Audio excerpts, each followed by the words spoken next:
Pemandangan berupa deretan tengkorak, tulang belulang, atau jenazah-jenazah yang sedang dalam proses penguraian. Bagian ini mengingatkan aku pada saat aku mati suri sekitar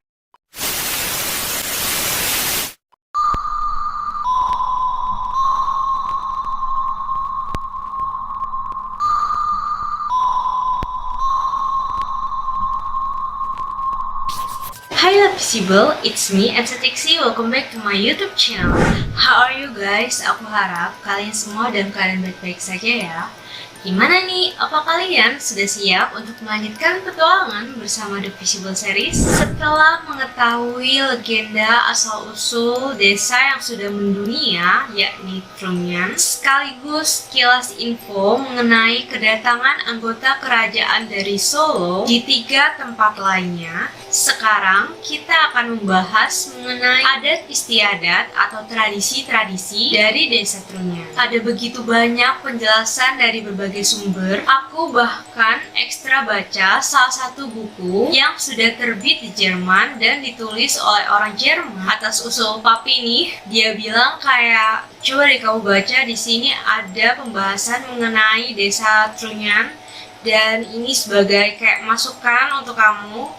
Karena ini kan sudut pandangnya dari orang luar ya terhadap desa ini. Kalau kalian sudah lihat di story aku pasang di sana. Tapi aku akan berusaha untuk meringkas semuanya agar bisa lebih mudah dimengerti oleh kalian. Waktu aku nge-research mengenai desa ini, aku itu cuma bisa kayak wah, nggak tahu harus ngomong apa. Tapi sebelumnya aku mau menyapa dulu nih bagi yang baru bergabung. Hai pendatang baru, aku ucapkan selamat datang. Jangan lupa untuk follow akun Instagram dan sosmedku yang lain namanya Trixie. Kalian bisa lihat di sini dan jangan lupa juga untuk klik tanda lonceng agar kalian bisa jadi orang pertama yang tahu kalau aku upload video baru. Oke guys, gak perlu berlama-lama lagi, let's get started. Warga desa Trunyan memegang teguh warisan dan tradisi dari leluhur sampai saat ini. Seperti yang sudah kalian tahu, desa ini kan terkenal atau mendunia karena tradisi pemakamannya yang tidak biasa. Sepertinya tradisi ini sudah menjadi gambaran yang paling identik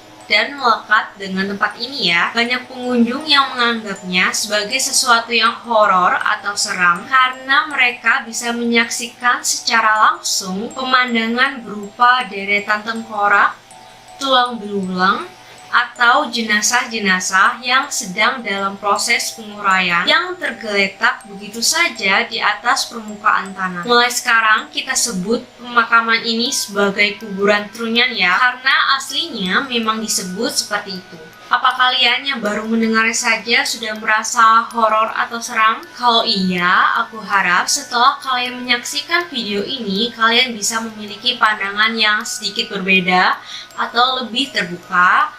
But if you're not, it's okay. Aku gak akan memaksa kalian, aku bisa mengerti. Ambil sisi baik dari video ini sebagai tambahan wawasan atau ilmu pengetahuan ya. Meski masyarakat Trunyan menganut agama Hindu, namun mereka memiliki kebudayaan yang berbeda dengan masyarakat Hindu Bali pada umumnya. Misalnya nih, seperti dalam prosesi penguburan, jenazah tidak pernah dibakar melalui upacara ngaben. Jadi upacara ngaben di Trunyan itu juga ada ya guys, sama kayak di Bali pada umumnya. Cuman ini nggak dibakar, hanya semacam sebagai simbol kali ya. Terus contoh lainnya seperti dewa-dewi yang dipuja pun berbeda. Mereka kan punya dewa-dewi tersendiri ya. Dalam hal sesajen dan haturan, mereka tetap mengadopsi tradisi, budaya, dan filsafat agama dari Hindu. Dan karena itulah agama yang mereka anut disebut sebagai Hindu Trunyan. Dan ternyata sebenarnya di desa Trunyan ini ada 3 jenis kategori dalam penguburan ya. Penguburan tersebut diklasifikasikan berdasarkan umur orang yang meninggal, keutuhan jenazah, dan cara penguburan.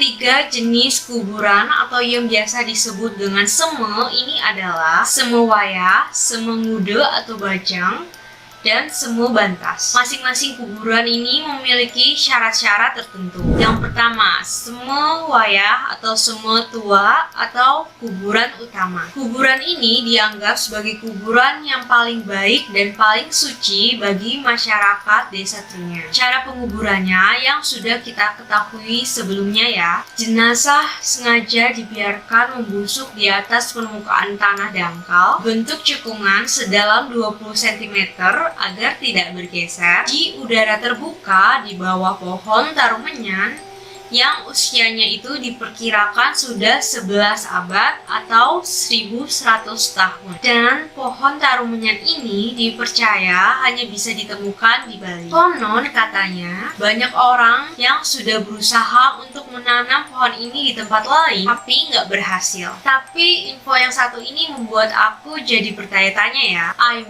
Orang-orang yang katanya berusaha untuk menanam pohon tarumenyan di tempat lain ini dapat bibitnya itu dari mana? Apakah dari bagian pohon tarumenyan di desa ini diambil terus ditanam di tempat lain? Well, aku nggak tahu apakah itu diperbolehkan. Secara kan pohon ini sangat dilindungi dan dianggap suci oleh masyarakat desa Trunyan. Masyarakat menganggap bahwasanya kawasan ini terjaga kebersihannya baik dari segi lahiriah maupun batiniah. Pohon tarumenyan dipercaya dapat menyerap berbagai macam hawa atau energi negatif yang berada di sekitar area itu. Waktu baca ini aku jadi tahu alasan mengapa aku lihat kuburan itu benar-benar kayak damai banget, gak ada negatifnya. Jenazah yang dikuburkan di semua wayah ini hanyalah jenazah yang utuh, tidak cacat, sudah menikah, dan proses meninggalnya dianggap wajar. Jenazah biasanya akan ditutup dengan kain, kecuali bagian kepala, diupacarai,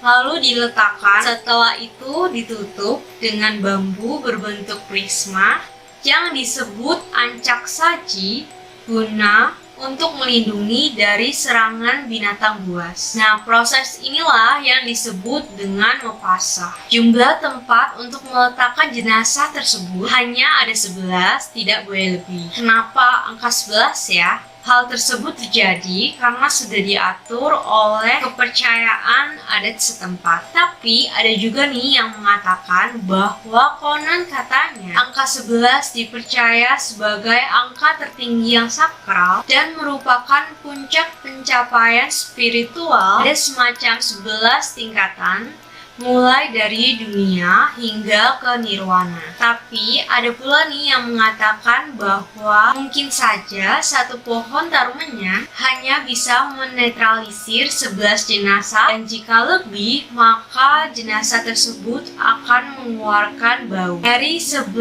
tempat tersebut, jika yang meninggal adalah seorang pemuka agama atau adat atau orang yang disucikan, maka akan diletakkan di tempat yang paling hulu, tempat yang mengarah matahari terbit dan dataran tinggi seperti gunung di sebelah timur laut.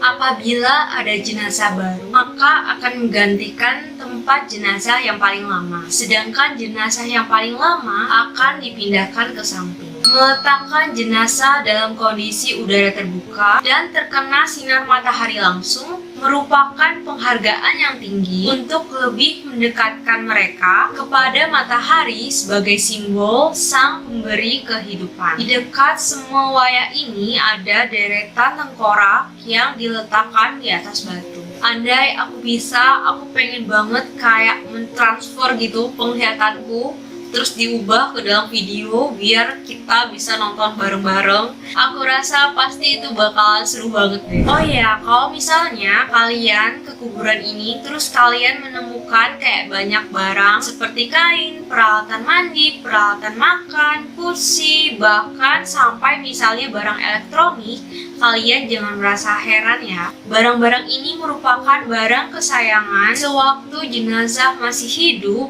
yang sengaja dibawakan oleh keluarga dari rumah sampai ke kuburan. kuburan. Semacam perbekalan gitulah ya, kayak misalnya yang biasa dilakukan oleh masyarakat Tionghoa. Selain itu, di sana itu kayak ada semacam sisa sajen dan haturan yang juga banyak berserakan. Orang-orang sering banget salah paham ya dan menganggap bahwa barang-barang ini adalah sampah. Padahal bukan. Bagi masyarakat Bali, khususnya Trunyan, sangat tidak diperbolehkan untuk mengambil barang atau apapun yang sudah dibawa ke kuburan. Untuk membersihkan wilayah perkuburan dari barang-barang yang terlihat tidak terpakai tersebut akan memerlukan atau membutuhkan upacara yang besar. Yang kedua, Sema Muda. Ada yang bilang muda, ada juga yang bilang baca. Semua ini diperuntukkan untuk bayi, anak-anak, remaja, atau orang dewasa yang belum menikah. Jadi mau umur berapapun, kalau kamu belum menikah, kamu akan dikuburkan di semua ini. Tapi masih dengar ya, jenazahnya itu harus dalam keadaan utuh dan meninggal secara wajar. Jenazah di sini akan dikuburkan seperti pada umumnya di dalam tanah gitu. Setelah dikubur akan ditutup dengan bambu atau ancak saji seperti yang ada di Semowaya. Menurut info yang aku dapat, untuk Semowaya dan Semomuda ini letaknya itu berbeda atau jauh dari pemukiman desa setempat ya. Letak Semomuda atau Bajang ada di tebing sekitar 300 meter dari Semowaya. Ibarat kata itu, jadi kalau pemukiman penduduknya ada di sebelah sini, kuburan Semomuda dan Semowayahnya ada di sebelah sini. Dan sama nih seperti kita, bila kita ingin mengunjungi kuburan di Semowaya atau Semomuda ini, kita kan harus naik perahu dulu. Begitu juga dengan jenazah yang akan dikuburkan di sana. Ada satu artikel yang mengatakan bahwa menurut keyakinan eskatologis Hindu Trunyan, bagi orang yang dimakamkan di Semomuda atau Bajang, maka keluarga yang ditinggalkan tidak perlu melakukan upacara ngaben. Orang-orang yang meninggal ini dipercaya bisa serta-merta kembali ke kawah atau surga tanpa harus disucikan kembali melalui ngaben. Mereka ialah golongan orang-orang yang disayangi oleh Ratu Sakti Pancering Jagat, sehingga tidak perlu reinkarnasi kembali ke bumi Trunyan. Yang ketiga atau yang terakhir adalah Semo Bantas. Semo Bantas khusus diperuntukkan untuk orang-orang yang meninggal secara tidak wajar seperti bunuh diri, dibunuh orang, kecelakaan, atau mengidap penyakit yang terjadi secara menahun atau misalnya parah gitu, atau yang tidak bisa disembuhkan, dan sebagainya. Kuburan ini bisa diakses dengan kendaraan tanpa menggunakan perahu. Letaknya tepat berada di perbatasan dan pintu masuk desa jauh dari pemukiman penduduk. Ada juga yang mengatakan bahwa Sema Bantas ini ada yang baru juga ya, karena wilayahnya itu katanya diperluas. Orang Trunyan juga merupakan salah satu kelompok masyarakat yang mempercayai adanya reinkarnasi atau lahir kembali. Apa kalian juga percaya dengan reinkarnasi?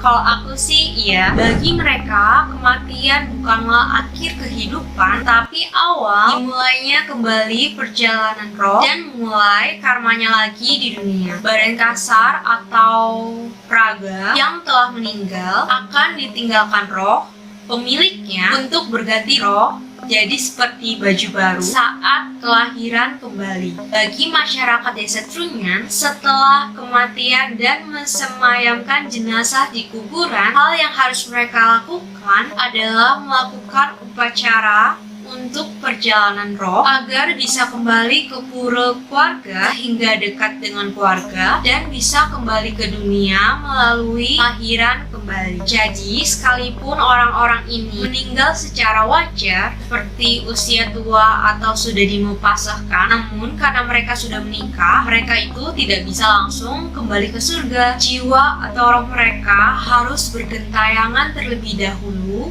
di sekitar desa hingga upacara penyucian kembali. Setelah ritual ini selesai, barulah ia boleh masuk ke dalam yang artinya itu adalah dunia orang mati. Kemudian dari sinilah ia bisa menitis kembali sebagai manusia melalui tubuh anak keturunan mereka yang masih dalam satu garis kerabat atau disebut dengan dadir. Jadi misalnya ini ada kakek yang meninggal lalu dia bereinkarnasi menjadi cucunya atau cicitnya.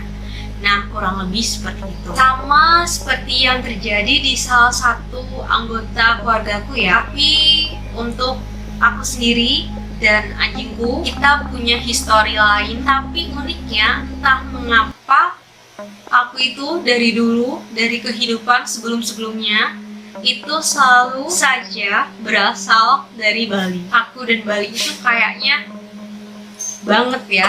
Nah, lebih-lebih nih, bagi yang dimakamkan atau dikuburkan di Semu Bantas, menurut keyakinan Hindu Trunya, bukan hanya harus dilakukan mutang mayit dan ngaben. Mutang mayit adalah upacara pemakaman yang mula-mula dilakukan di rumah, kemudian dilanjutkan di tempat pemakaman. Nah, mereka yang dikuburkan atau dimakamkan di Semu Bantas ini harus ekstra mendapatkan upacara penyucian tambahan. Jikalau ritual itu tidak dilakukan, jiwa atau roh mereka diyakini akan selalu bergentayangan mengganggu sanak saudara untuk mengingatkan bahwa kewajiban yang hidup terhadap yang mati belum selesai. Jiwa atau roh yang frustasi sehingga menjadi sosok yang jahat inilah, seturut dengan keyakinan orang Trunya, disebut dengan hantu. Waktu aku baca ini, aku kayak, wah, bagian ini mengingatkan aku pada saat aku mati suri sekitar 7 tahun yang lalu. Berbeda tapi ada miripnya gitu. Bagian miripnya adalah dimana ketika aku mati suri itu, aku kan meninggalnya itu karena penyakit yang sudah menahun. Jadi udah kurang lebih pada saat itu 14 tahun. Kalau sekarang berarti sudah 21 tahun. Nah, perwujudan aku pada saat aku mati suri itu, entah mengapa itu perwujudan yang menurut aku adalah versi terbaik dari diri aku. Jadi aku tuh kayak jauh lebih bersih atau terawat bahkan daripada ketika aku jadi manusia ya.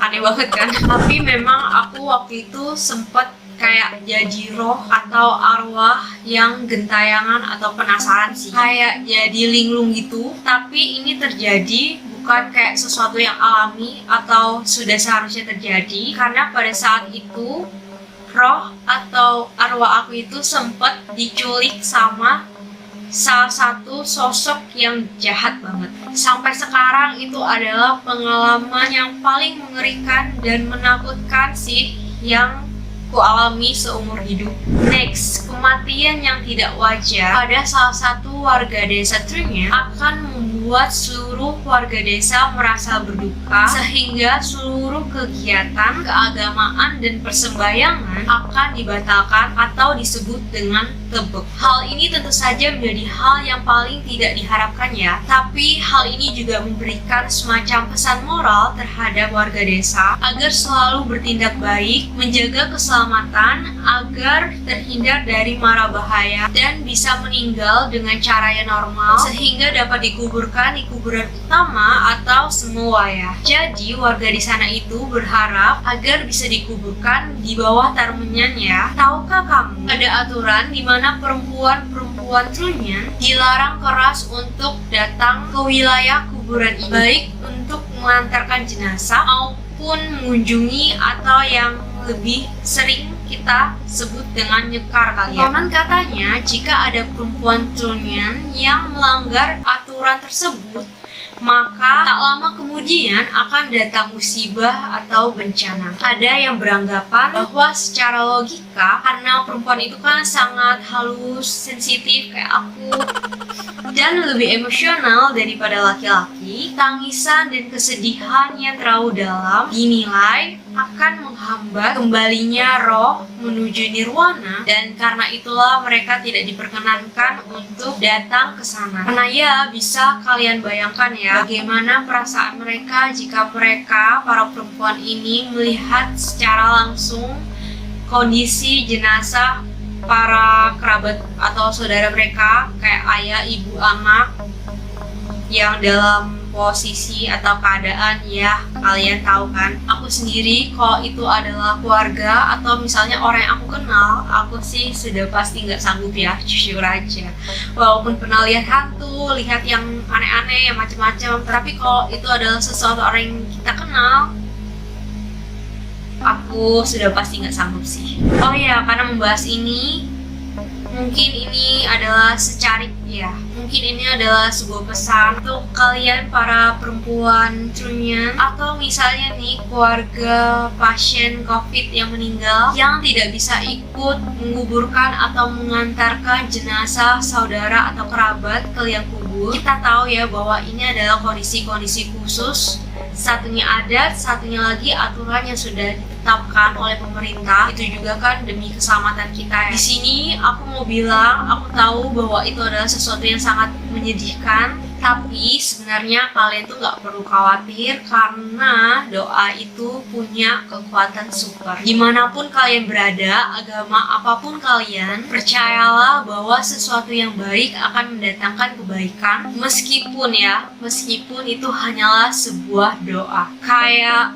apa benar? Apa iya? Masa iya doaku didengar? Banyak yang merasa begitu ya. Aku percaya bahwa dimanapun jenazah mereka dikuburkan, Tuhan dan roh mereka yang telah pergi, aku yakini tetap bisa mendengar doa kita. Ini juga berlaku untuk korban-korban bencana alam atau misalnya nih kru kapal yang meninggal di lautan lalu dikuburkan di lautan. Aku harap pesanku ini bisa sedikit menghibur kalian yang mengalami hal tersebut, karena sebenarnya aku juga pernah mengalami gitu. Semoga ini bisa meringankan rasa bersalah kalian dan kesedihan kalian karena nggak bisa ikut turut mengantarkan atau mengunjungi mereka yang sudah meninggal. Next, para lelaki yang sudah mengurus prosesi penguburan setelah selesai harus melakukan proses pembersihan diri. Baru setelah itu diperbolehkan untuk masuk ke Pura Pancering Jagat. Nama puranya diambil dari nama raja pertama atau dewa mereka ya. Menariknya, ini adalah bagian yang paling keren menurut aku. Pura Pancering Jagat adalah salah satu pura tertua di Bali yang memiliki peninggalan megalitikum berupa patung setinggi 4 meter yang diberi nama Datonga. Kalau kalian nggak tahu,